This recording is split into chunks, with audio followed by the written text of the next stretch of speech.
Welcome to the Hygge Gaming podcast and also Vodcast. I am Boppus. And I'm Badger. And if you're listening to this, we also stream this on YouTube. And if you're watching us on YouTube and you don't want to see us for 40 minutes, which is really understandable, you can go to the podcast and just listen to what we do. And we're gonna go through this, that we release one podcast episode every second week, and release a guide on YouTube every second week. So guide, vodcast, yeah. And also we have Patreons, and as Badger said before, we like them a little bit more, so they get one extra guide every second week. Yeah, okay. Yeah. Now you're outing me, but yes, it's true. I do love our Patreons a little bit more. Yeah, you do. We won't go into that. That's probably an unhealthy relationship. Yeah, that's not what we're going to talk about today. Today we're going to talk about D-Days, landings in Europe. And many of our games are decided by the D-Days. Yeah, if you ever played a multiplayer game, you probably heard some very stressed Soviet player jumping into the other Discord, screaming, "Guys, is it coming soon? We're dying here. Please invade." Yeah. You're way too modest. You always get the same disappointment, like sigh or silent reply, or no reply at all. Like no one is that polite. They're coming in. Yeah. Where's the D-Day? Where's the D-Day? We need a D-Day yesterday. Yeah, that's very true. Yeah, but no, like the D-Days are usually the like determining factor of a multiplayer game, and also of course when you play single player, that's what you need to do. Usually, if you play the Allies, to land in Europe and kill off the Germans. So the D-Day is some kind of like the what is it like the? It's a deciding factor of a game. Yeah. I was gonna say, like when you watch a movie, it's the finale. It's the the climax. the climax is the word. Yeah. But I think that what many miss regarding D-Days, and if we have some kind of historical perspective on it, is that you think about the D-Day, Operation Overlord, usually. Yeah. But to be honest, there were a lot of different landings in Europe before that had, I mean, really important what do you call it, like. It was important for the war effort, basically. Yeah, absolutely. So you had Operation Husky in Sicily, and then you had the landings in main Italy. You had Operation Dragoon that was supposed to happen at the same time of the Normandy landings in southern France. That happened like 2 months after, I think, in 1944. But like 1 year before D-Day, you had the Sicily landing. So, and people tend to forget that, but that was a very important part. And before that, Operation Torch and everything, right? So, So I think that's very applicable to when playing the game. Don't think about the one big climax, but there are actually a lot of different landings that can have different purposes. And that's what we'll try to nuance, how you can think about the strategy and the bigger picture in multiplayer and single player regarding D-Day landings. And if we're going to go to the historical part, I just want to mention the landings in Italy, because a lot of people, or I at least hear or see people saying that the US were very slow coming to Europe and actually doing the D-Day. But it took them 1.5 years to land in Sicily, something like that. Depends on when you start counting, right? I think the landing in Sicily was in July 1943. And they entered the war in December 1941. Yeah. So 1942 and half of 1943. Yeah, and then they landed. Guy, so yeah. If you say that's correct, that's correct. Yeah. Sure. Okay, 1.5 years. Yeah. And before that, they had. But I mean, people also forget the invasions of the Torch operations, right? Or Operation Torch. So that was also a landing, but not on the wrong side of the Mediterranean, but still, one step toward. Yeah. And we're gonna come to that how important it is to own North Africa if you're gonna land in the southern part of Europe. It's hard to land if you just have Gibraltar going from. Yeah. But so we framed it a little bit, but maybe do you want to nuance a little bit why it's important to make like a D-Day, or basically even like how do you win the game in the first place? Because you say a D-Day is important, that's what you need to do to be able to kill the Germans and win the game. But usually, I mean, what do you mean by that? Because it's not usually just capping Berlin and it's over. No. Usually there's some steps happening before that. Yeah, there's a lot of parts to this, and one of the first things as a reoccurring Soviet player in multiplayer games is to alleviate the A pressure. masochist. Absolutely. Yeah. Sorry. Yeah. It's to alleviate the pressure from the Soviet Union, because Yeah. the Euro-Axis is way stronger than the Soviet Union. Is a one-on-one match. If we have an even matchup, which we have in our games, Yeah. the German players and Axis player will win all the time. The Soviets shouldn't be able to defend against this. So you need to alleviate the pressure, and just starting to land anywhere in Europe will take attention away from the Axis player. You will draw forces from the Axis players, so the Soviet Union might have bigger possibilities to counterattack. And you also come to this kind of snowball effect, because if you start being able to kill off, you start with some border guard, harbor guards in France or Italy or somewhere else. They come with a quick response force. You take out a few units. The Soviet Union has the possibility to kill a few units. You start snowballing, and get more and more opportunities. Yeah, I think that usually when we talk about like analyzing the situation in a multiplayer game, or even a single player game for that matter, we usually think, or when we see us in our community when we talk about it, we usually tend to say about, does a player had any teeth left, or any like offensive capability left, or does a player have any offensive capabilities left? Because usually what you're really gunning for, it's either to slowly remove all the frontline capabilities so you can snake someone, which means like just capping all their victory points, or taking away their offensive capabilities, and that's usually like cutting the head of the snake. So if referring to Germany, there would be annihilating their armor divisions, because Germany usually plays armor, right?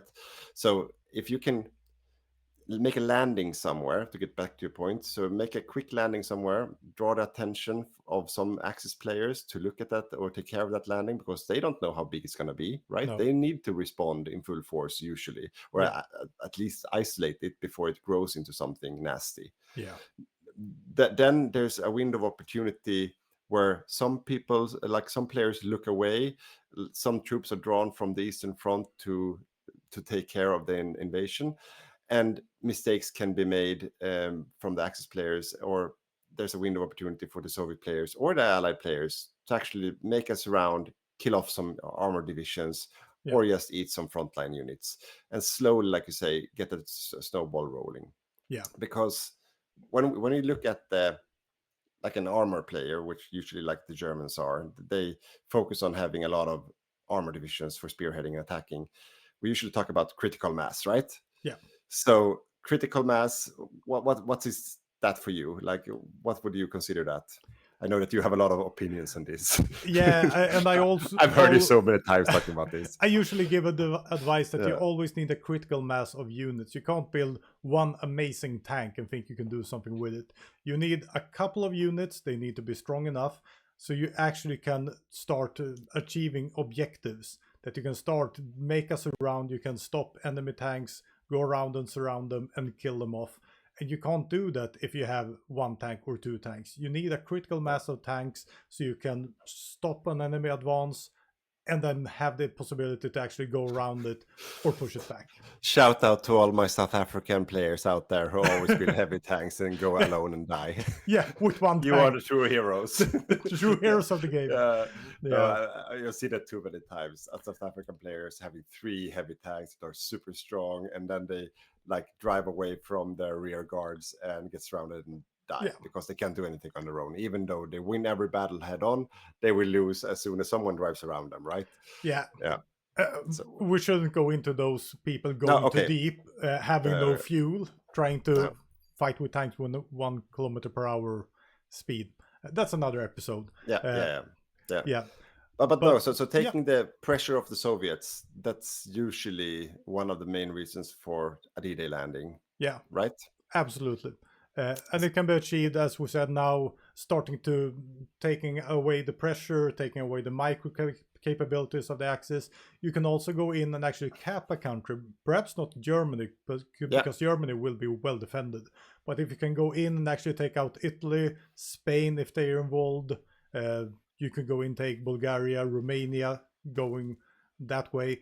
just capping a country is really, really powerful. Doesn't need to be Germany. If they lose the Bulgarian army, once again, you can get that snowball rolling. So it's really, really important. Yeah, or my favorite one that never works out in practice. That's in naval invade Finland from the north. Yeah, That's I've dreamt about Operation Moomin so many times now, but it never happens because you're always like paying attention somewhere else, playing the UK. I would be Yeah. so happy if Operation Moving was an actual name for an Yeah. operation in World War I II. mean, it's my operation. I have a folder called Operation Moving in my Yeah. No, yeah, but no, I- of course. So the second reason would be to cap one of the Axis miners, basically. Yeah. One of the heroes of the Axis that pull all the heavy weight on the Eastern Front, or basically just being in a way. And So I need to move away from the subject 1 second here, because Yeah. Badger says he has a folder. Badger makes his plan in text documents and pictures yeah, and pictures. with lines drawn on. Yeah. Every sane person takes a spreadsheet with a lot of different sheets, and you make a whole plan year by year, everything. I've never heard anyone. No sane person use spreadsheets for strategizing in HOI4. Everyone does. That, Isn't that I mean, I know. I mean builds, of course, but not like actual strategies. You wouldn't use a spreadsheet for that, would you? Yeah, spreadsheet and paint, where you can paint circles. And... Yeah, okay. Anyway, Yeah. so okay, so we have subject. taking off the pressure. That's one thing. Yeah. Knocking out minor players. That's another thing. Like a quick hit and run, basically. Yeah. Like drive by. Let's call it a drive by. Yeah. And then I think also basically like the what do you call it? Of course, the land and take victory points also like push snaking. Maybe that's the same thing as knocking out the minor player. Yeah. But and then I think another one, just opening a front is also one. So it's kind of like taking off the pressure of the Soviets, but you could do that for different purposes. One is to distract them, to make them look away and like take some micro off the front. Yeah. But another reason is also just to bind some troops somewhere. Find a defendable spot somewhere, usually in the Balkans or Italy or like Greece or somewhere, just to make a front line and get the armor, like the Axis armor, come down there and try to attack you in a mountain region.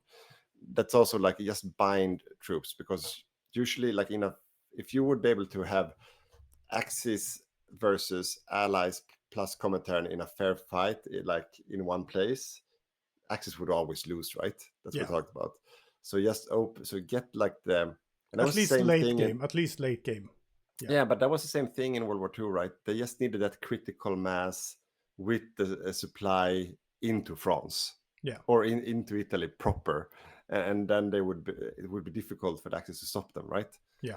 So just get that like bridgehead somewhere, and then you're like off to the races. Yeah. So that's usually the critical mass.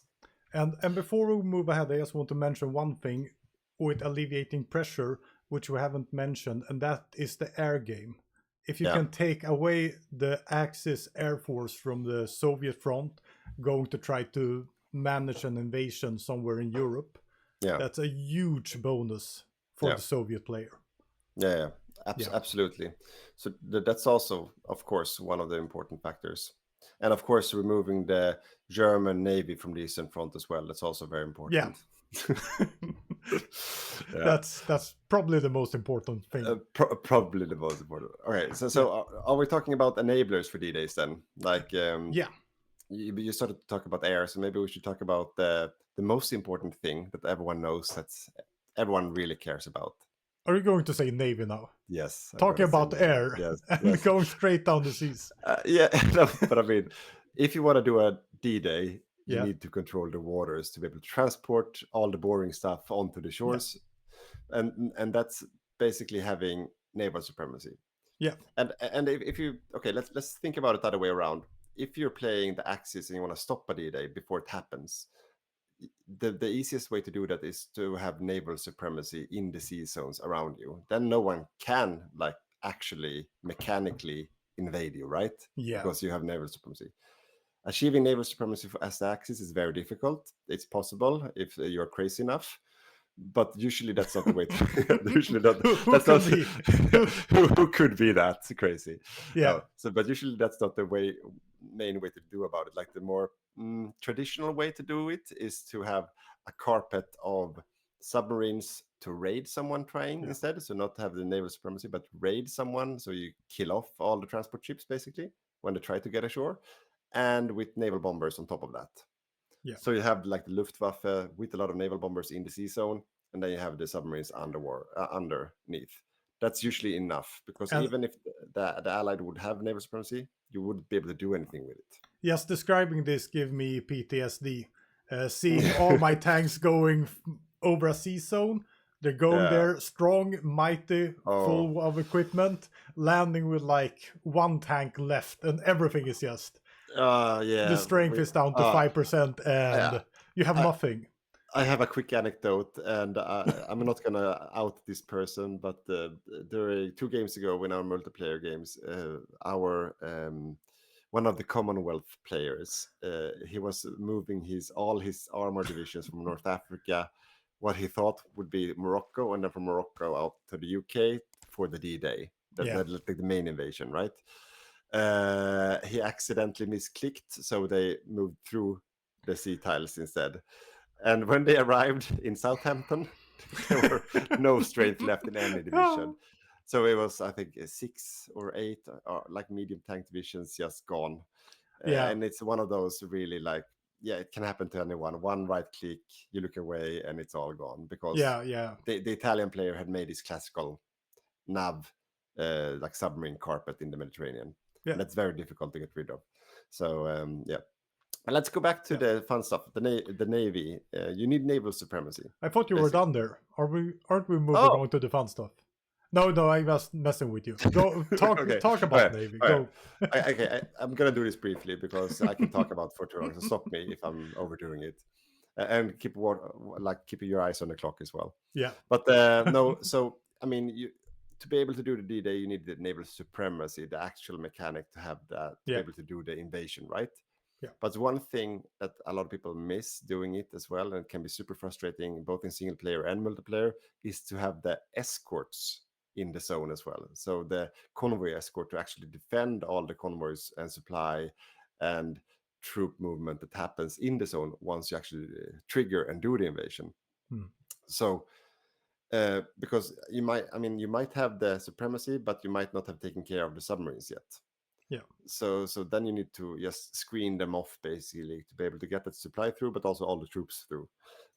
I had a game when I played Spain, and I did exactly the opposite. Like, I defended myself by just raiding everything around me in a moon around the Iberian coast, so not on the coastal tiles, but like one step out. Yeah. And I was able to cut off all allied supply and then counterattack and annihilate the whole invasion, because I remember that they didn't have. They were just defending the tiles next to the the Iberian coast tiles, but not like one step out, the one season further out. And then I cut off everything, and no supplies went through, and then you could just like run them over. So I mean, they're different. Like, you can't miss that detail. It's one of the crucial ones as well. Yeah, you need to have supremacy, and you need to be able to stop the raiding of your troops going over. Yeah, to make sure that the supplies go through as well. To your mind, how important is Gibraltar here to make sure that the fleets can't merge for Italy and Germany? Yeah, so that's a whole episode of itself. We should make a Gibraltar episode. Yeah, we should. No, but I have made 2 bullets here in my notes, and that is Atlantic and Mediterranean. Yeah. So I think that, I mean, Gibraltar and of course the Suez, those are the 2 things that, like I said, divide those 2 things, right? So if you're playing allies and you have Gibraltar and the Suez, or at least or like you isolate the Italian fleet in the Mediterranean, then you have the flexibility to be able to pick where you want to try, right? So sometimes the Mediterranean is too, like, they have the air and the sea zones, so then you go for Northern Europe instead. Or you can do both, that's the best scenario, or you can start in the south, or focus just on the Mediterranean. So I think that controlling Gibraltar is really crucial, because then you can decide where to do it, right? Yeah. So you have the flexibility and the maneuver, like you can take the initiative. Because And if they know where it's gonna come, it's so much easier to like focus all your defense in one place. yeah. And then we come to another really important thing, and now we're going to land again, the fun stuff. Oh, How no. important it is to actually, you need to own one of two. Either you need to control North Africa, so you have Mm-hmm. one base of attack, at Mm-hmm. least parts of North Africa, or you need to control the UK. The best thing is to control both and own Gibraltar. Because as you say, you have two bases of attack. You can go from two places at once if you have the strength for it, or you can Yeah. go from one place. But the biggest thing here is that the enemy doesn't really know where it's coming. It could land in France, it could land in Germany itself, actually, or the lowlands. You can Yeah. land in Spain, Italy, or the Balkans. Yeah. So if they're gonna set up rapid response forces, they can't just have one in Paris, or they No, can't exactly. just have one in Italy.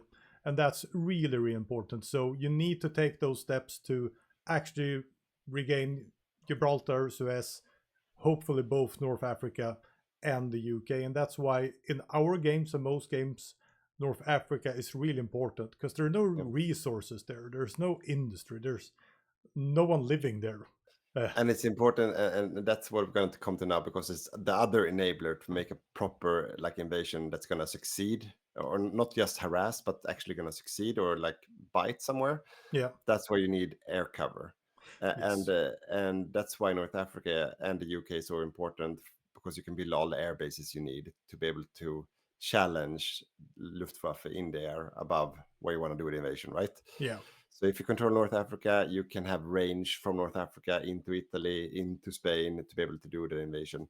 Yeah. If you just would, let's just play with the idea that you would make a naval invasion from Brazil straight to Spain, you would have zero air support. Yeah. Maybe a little bit if you would have some carriers, but like no serious air support. No. And that would make like the invasion to sustain there, unless you kind of land and quickly take a lot of air bases. It's Yeah. going to be super difficult. So Yeah. that's why you usually like need us like a staging ground somewhere. And the reason, and it's twofold, because you need air support to support the land troops on the invasion, but you need air support first to get rid of all the nubs in the naval zone that you're running through. Yeah. So you might not even be able to land if you don't challenge the air zones above the water outside of the coast. Yeah. So that's as important, right? Yeah. You really need those air bases, and especially looking in vanilla, where all modifiers are stronger than in TFB that we're playing. Yeah. Having air superiority, ground support in vanilla gives you huge benefits and debuffs for the enemy. And even in our mod, it does a lot.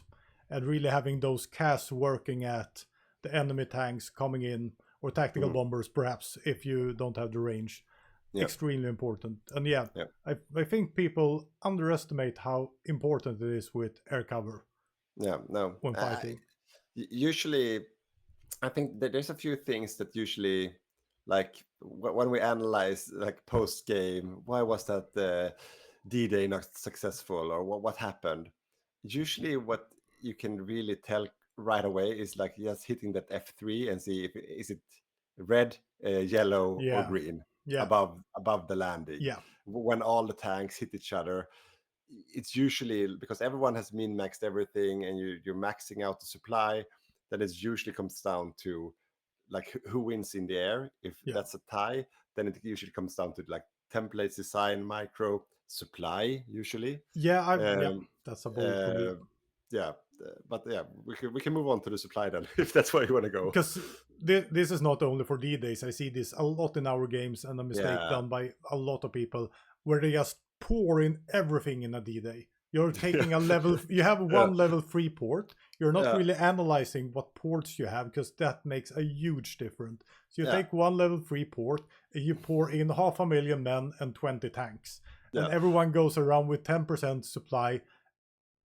and everything goes to shit. That's the micro secret of one of our best micro players, Falk, that he always says, like every time he does make a D-Day landing with all his tanks, he always starts screaming in the Discord, "No one is allowed to land now. No one is coming. Like stay in the UK, stay in the UK. I let you know when you can come." Especially if you are a new player or even mid player, you usually forget about supply because you get so into the game, you want to do something. The Soviets have been screaming at you for half an hour, come do something. So when a landing actually lands and you go ashore, everyone starts clicking in their armies, and the supplies just. And if we want to make it like a historical anecdote again, this was also one of the reasons that they finally, I think, approved Operation Dragoon in southern France, because they couldn't pour more troops into northern France. They were simply like what do you call it, like bottlenecked of supply. That was a huge thing. Yeah, so they needed to have a second landing somewhere to just like get all the troops in. So that was also one of the reasons. Yeah, they were fighting a lot about the ports in the Low Countries as well. Yeah, to getting those huge ports, and I think that's something you need to analyze in the beginning. Where do you have those level 10 ports, and actually going for them? And you can find them in a lot of places. You have them in Holland, you have them in the south of France. Even Athens, I think, has a level 9 port. So Athens can support a lot of troops, but it's easy to just try to. What's the name of the port in that thing? Brest? Not the Brest. It's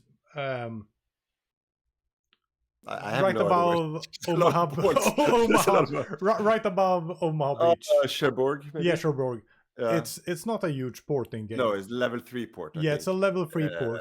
So if you go historical and think, I'm gonna take Cherbourg, no, you want to take Brest instead, or go for Holland. That's the thing, like, and of course the floating harbors usually very good to use, especially to get that landing, like get onto the shores.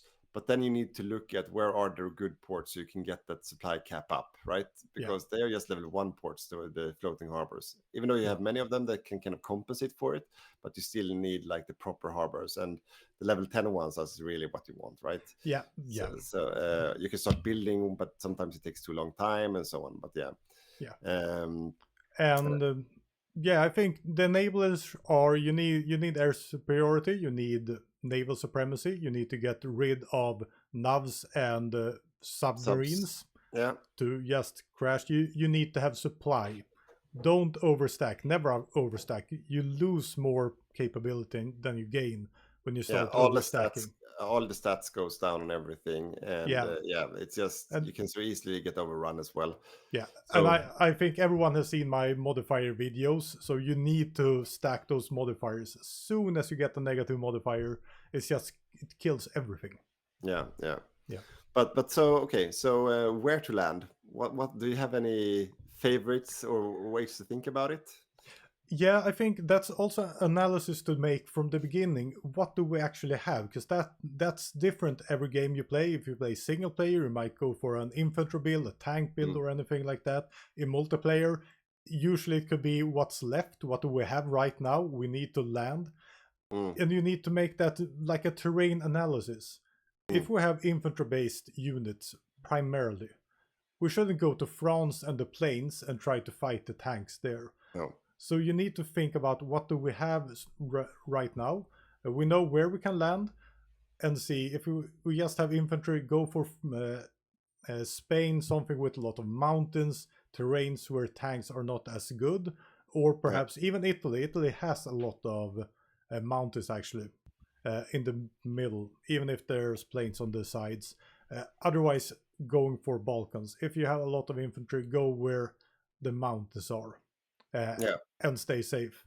If you have more tanks, and if you know do you have more tanks than Germany. So there's one more that I think many miss that's been happening a lot in our games recently, and that is go for urban tiles as well. So the lowlands, that's water defending, rivers and urban tiles.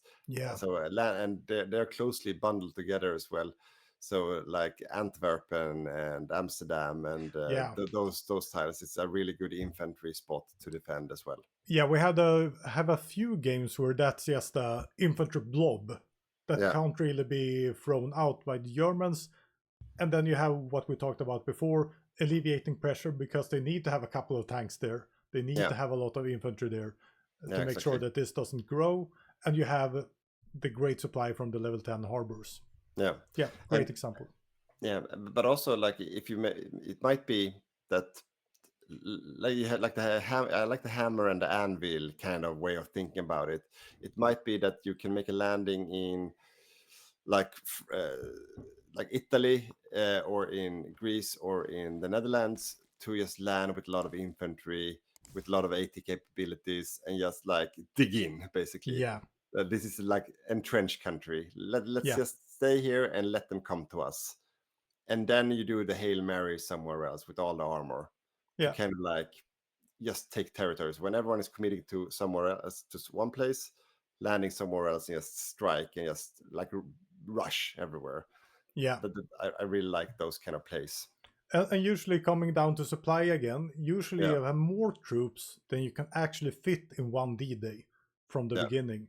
Yeah. So why not take a few of those troops, take another harbor somewhere else, may get them supplied there, having good supply everywhere, and making that broaden front. You were talking about that before. If it would be 1943 and you had just one huge front line, exactly, Allies would win against Axis. Yeah.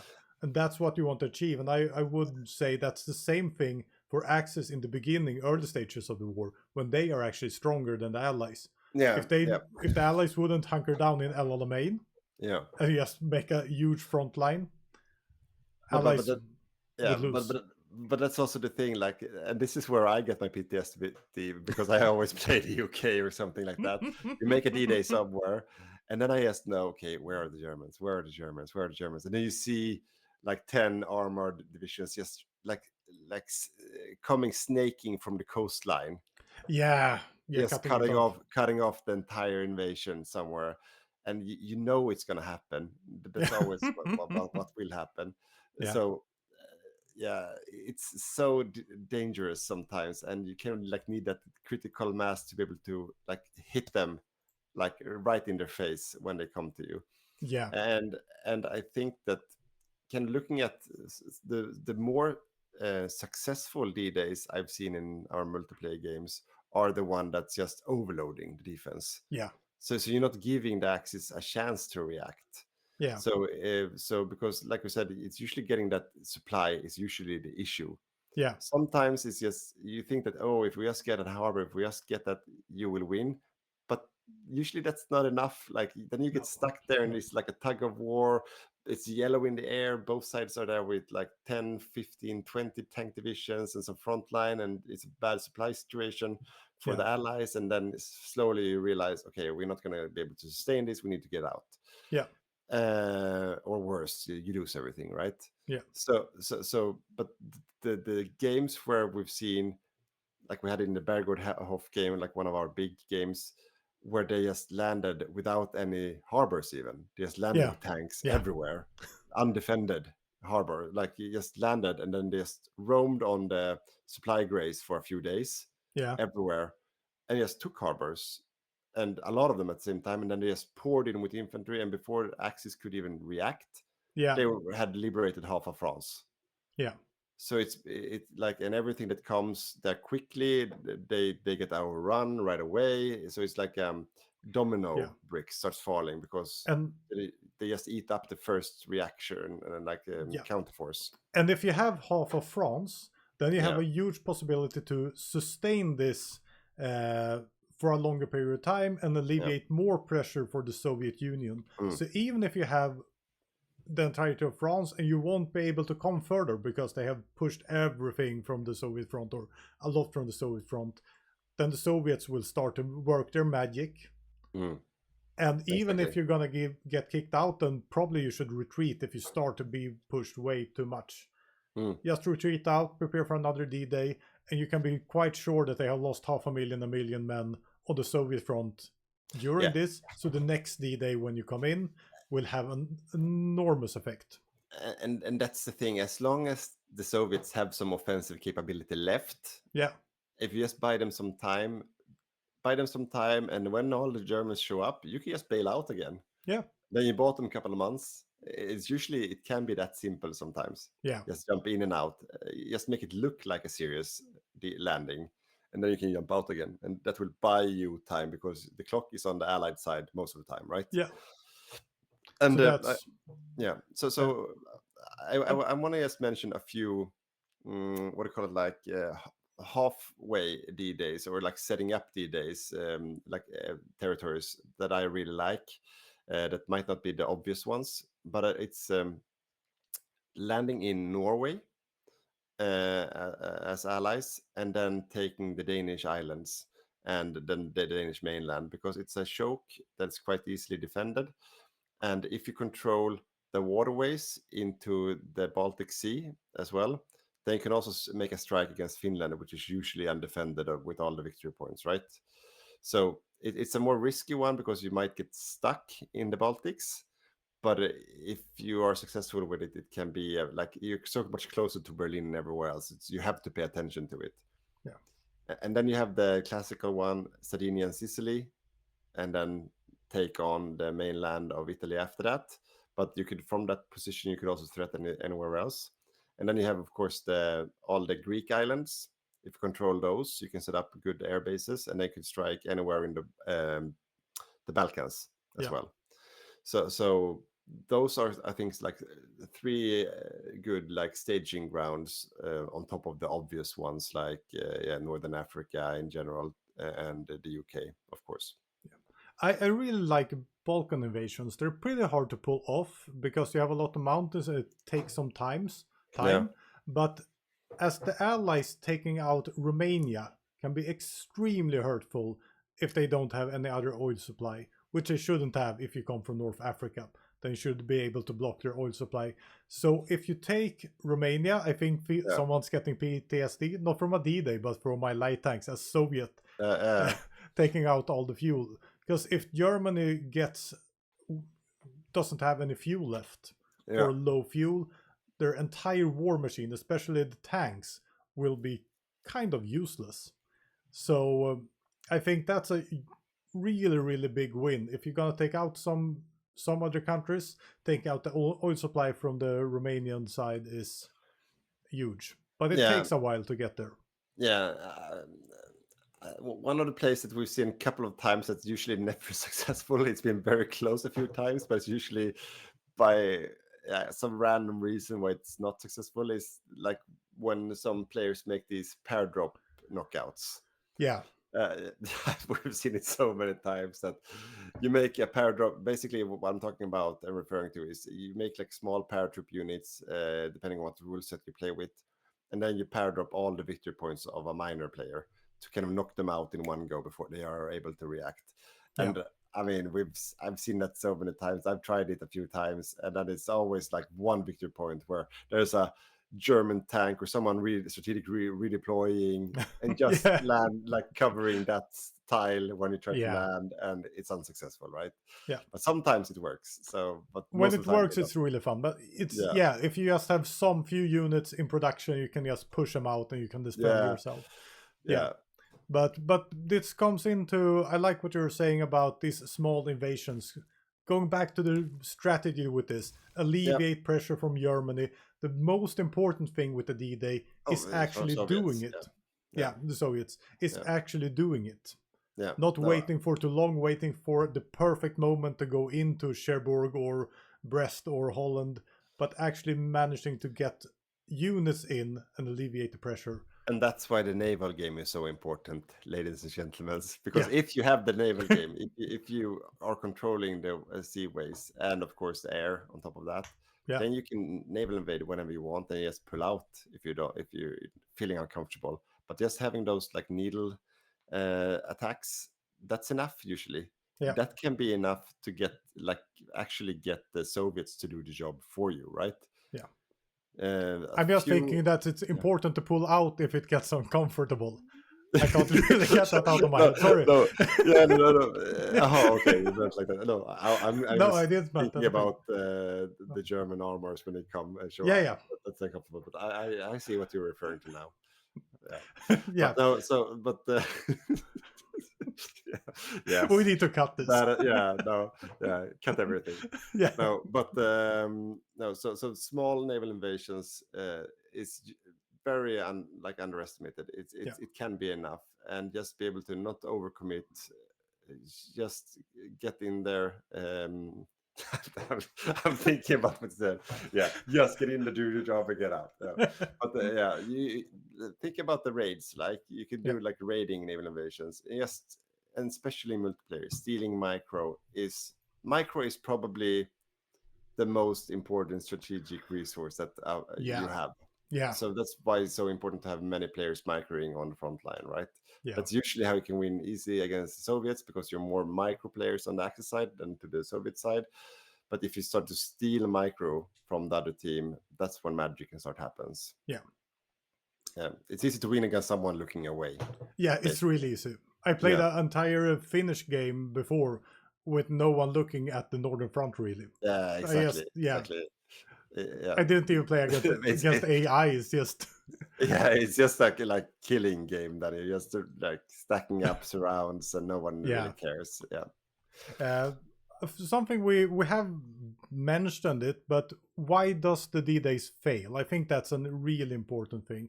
We've been into the raiding game. If you get raided, you will fail. Supply is one of the huge things why it fails. You overstack everything. And air should be perhaps the third thing, to my mind, where it really fails. The raiding is usually people run into that issue before they land. So I would say once people do land, it's mostly common to lose. I mean, I think the air is the most common way to lose or fail a D-Day. You don't have the air cover that you need, or you only build fighters but no CAS. That's a common one as well. Very common in multiplayer. Oh, we have 7K fighters, but 500 CAS. And then okay, but you need both. That's CAS is usually so under prioritized. So you need both, and you don't necessarily need green air as long as you have all the CAS in the world on top of that as well. Yeah, that's something we've been talking about a lot. You shouldn't start building CAS when you have 100% air superiority. No, exactly. You need both. You need both from the beginning. You need both. Yeah, exactly. And then of course the supply thing. I think many D-Days are too slow out of the tracks. They don't get far enough with supply enough, so they get overstacked, too much units in like a small area, and then it fails. Then it's doomed to fail from the start. So you have to kind of like either be very calculated on it, so you get the critical mass you need, or do like some hit and runs a couple of times until the enemy is weakened enough, or you have to be crazy enough, like some people usually are, like yes, go for it. But I think crazy is good in this game. Don't just make half measures.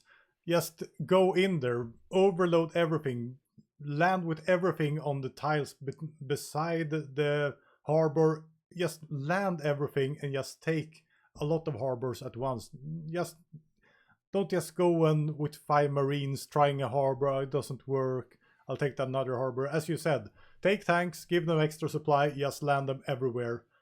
If you have 4 tanks on each side of a harbor and go in with Marines, it's yours. Yeah. You just need to be able to know when to pull out again. That's the thing. That's the most important lesson for this episode. Pull out before the climax. That's important. Another thing I see people do, and I do it myself, is that they don't start building heavy fighters and tactical bombers. They continue build CAS and fighters, which means that you don't have the range needed. Even if you have the UK, which has air bases close by, it means that you can only fit in a couple of thousand with bad range. If you can go with strategic bombers to support this naval invasion from Scapa Flow or up in the Scotlands, and yes, tactical bombers, heavy fighters, everything coming in, then you will have a much better success than having 10,000 fighters that don't really reach anything. No, absolutely. I mean, this is where really, because the tiles closed, if you do the classical landing in northern France, then you can usually only have like the light fighters close to the coastline, right? Yeah. And then to be able to have like that local supremacy, then you need heavy fighters usually to be able to really get that if both sides know what they are doing. Yeah. So, but that's usually where you have the US player focusing on heavy fighters, and then you have the UK player focusing on regular fighters, and then you have a good combination of those two, and they can get that local supremacy that's good enough, like to actually get that green air or close to green air at least. It's just important to say thank you to the US player. As long as you say thank you, or you want to get you're fine, or you cut off. Yeah. I think that, I mean, do you have anything more on your bullet list? I think we kind of like, at least I'm happy with my. I'm reading through. I have written down every harbor, but I don't think we need to go through every single harbor in the. If there's one thing you need to take away from this, is that Operation Moomin is going to happen sooner or later. Next time I play the UK, Operation Moomin is going to happen. Yeah, and if you're gonna plan anything, do it in a spreadsheet and not a text document. I think that's the second bullet. I think we're pretty much done here. This is how we D-Day. Knows exactly how to D-Day. I think, I mean, this was kind of multiplayer heavy and oriented, but that's usually because, I mean, you can do the same things for a single player, but of course sometimes it's overkill because the AI is not thinking. So sometimes you don't need as much or as think about it, overthink it. But if you play against players, then you need to overthink it. Then it gets more realistic. So it applies in both cases, but usually you can simplify things a little bit against the AI. I think that's like you can always closing remarks on that thing. I can absolutely recommend start playing multiplayer. If you play Hearts of Iron 4, you really like it. Going out to the multiplayer scene, I think that's one of the best things I ever done. It's another ball game entirely. The sad thing is that you meet people like Badger who likes Navy and just kills you every time you try to. But there's a lot of countries that can stay on land, right? So that's why I always play the Soviet Union. My favorite game is still when I played Spain and managed to win against the UK in Navy, like kill everything at sea. That was very nice. All right. Are we wrapping up this? We're wrapping up. I think we've. I haven't looked at the clock, but 47 minutes, 23 seconds. That's too long. No one will listen to us for this long. So I think we can run. I'm always... No one is listening. No one is listening right now. Like averagely, there is like one person listening right now. So I think most of them have shut it down like 20 minutes ago anyway. So I think you can say whatever you want now. I think we're down to like 20% for these long episodes, 10-20%, and that's like me and Badger just trying to check everything and see if it's fine. It's us. Cut everything here. Let's run it off. And see you guys in this format again in 2 weeks' time. Next week is going to be a regular Monday episode again, and then the week on after YouTube. On YouTube. And after that, it's going to be another vodcast format. So every second week, podcast, every week on YouTube. So that's everything from us. See you guys. See you.